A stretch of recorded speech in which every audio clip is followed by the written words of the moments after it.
Welcome guys, another episode of the Sports Card Podcast. I'm your host, the Card Boss. It's Sunday morning, 6th of April with big news from PSA. Alright, hot topic recently for a couple of things, especially from the global front, okay, which I'm going to touch on today, what potential impact and where do we go from here.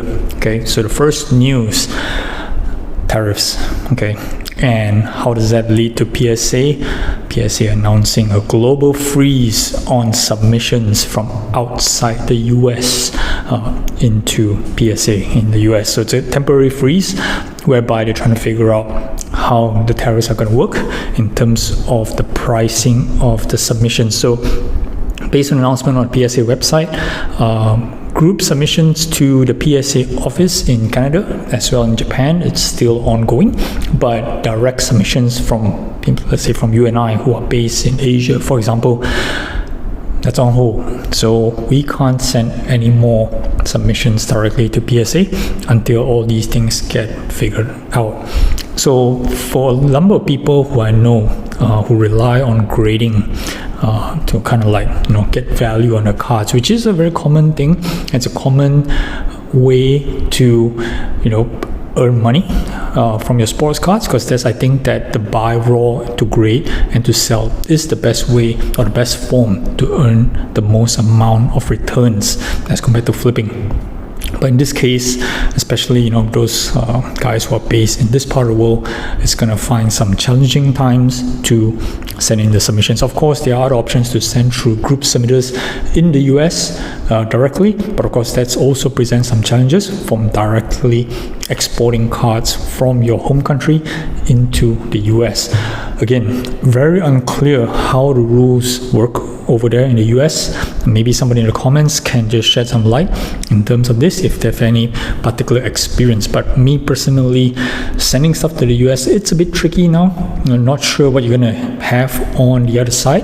Eventually the stuff's going to get delivered, so I guess it's a matter of how long, as well as additional costs that gets going to be incurred.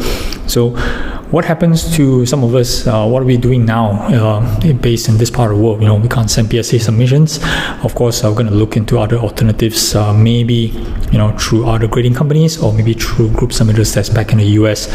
But one thing's for sure is if you have a running PSA collectors club, the clock is still ticking on that. So for me personally, I haven't submitted a direct submission to PSA since December of last year, but I've done some grading as well. I've sent through a group submission through Phonetics Collect.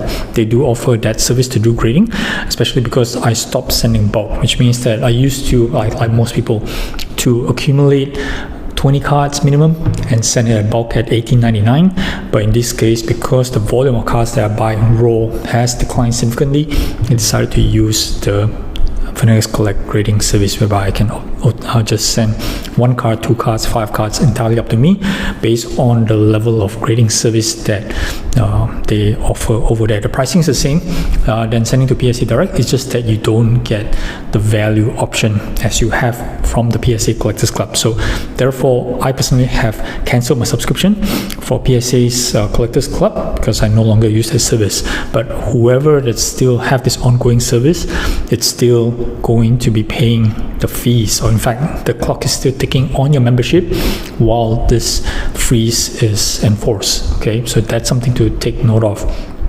But what are the other alternatives? PSA just recently announced the initiative to tie up with eBay, whereby you can send your raw cards when you purchase on eBay directly to grading. This thing has been talked about for quite a long time, right? I believe even during the pandemic time, people were saying, what, it was great if you could just buy cards on eBay and send to grading, okay?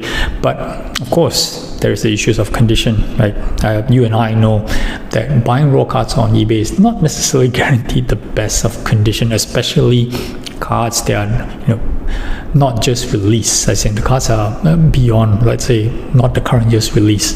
Okay, so you buy, like for me, when I buy 90s cards, you have a relatively expectation that the card condition is not going to be up to standard, even though they say near mint to mint. Okay, but of course, authenticity guarantee, or AG, has helped to some weed out some of these things. And I have some experience whereby I've purchased cards from the 90s, especially.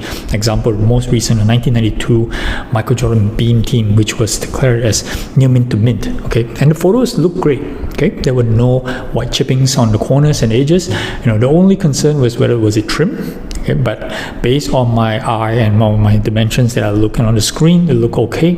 I had a relatively high level of confidence that it would create a minimum of a PSA 8, and if I'm lucky, a PSA 9. So the raw price that I paid was fair.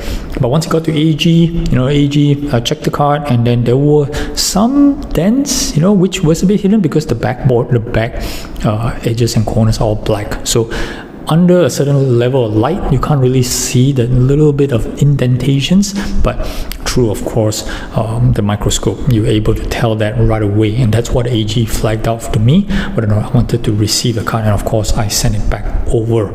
Okay, and that's the kind of benefit of the AG. But again, that highlights I would say, the potential danger of buying cards from eBay, raw cards from eBay. So in this case, the partnership between eBay and PSA, whereby you can purchase raw cards that go through AG and subsequently go through PSA for grading. Now, there's no guarantee that when you buy a card that's raw, near mint to mint, you would guarantee a particular grade. Will it grade a 10, 9, or 8? Who's to know? But of course, AG offers a kind of level of protection, or kind of level of assurance that hopefully, nothing major is going to happen. Like, you're not getting any shocker that's going to be a PSA 6 or PSA 4, a huge line across the back or something like that. So that's a little bit of comfort. But then again, a lot of people would rather have the card in their hand, inspected under their own microscope to determine whether or not to send for grading. Now, I, for the last 4 months, have been buying raw cards from eBay, from various other sources as well, and having it sent directly to Finance Collect and send it directly to grading. So I've not touched a physical raw card in about 3+ months, or almost 4 months already. I have not touched a physical raw card, and I've just relied on my eye and my experience to send it for grading. Of course, I have mixed results. Not many Gem 10s, I think, because I don't send many of the current cards, mostly from the 90s. So 9s and 8s are pretty common. I do have some outliers of 5 to 6, and that's kind of reasonably what you expect to get from this. But I have to admit, the efficiency of having the cards being sent directly, not to worry about shipping, the time lag and things like that, definitely has benefited my business quite a fair bit. And even though the news of coming out on this tariffs thing will be less impact to me, because the cards are buying from eBay or from US and sent to Finance Collect. They're based in Portland, Tigard, Oregon. So therefore, there's no tariffs over there as well, and I can continue to send PSA grading as normal, as I would use the PSA eBay to PSA service. But in this case, it's going to be sent to Finance Collect and PSA in my vault, and surely I can put it up for sale once it gets graded. So not much of a huge impact for me, but I can tell that for a lot of you guys who are based outside of the US, the tariffs and the freeze is going to impact you guys. But the alternative is to buy to grade directly from eBay, which will present some challenges, which will of course have some teething issues, and of course the end result is going to be a big question mark. But maybe it will work out well, hopefully. Time will tell. The news is just fresh. Maybe in a couple of weeks, or maybe in about a month, we can tell some of the results. People are definitely going to share on social media on some of the issues or some of the pluses that they have from this particular service. Okay, that's all the update I have on this Sunday morning. My voice is cracking on this Sunday. Not a great start for the weekend. Alright, thanks for watching, guys. Do like, subscribe, follow this channel for more updates in the future. Cheers. Cowboys out.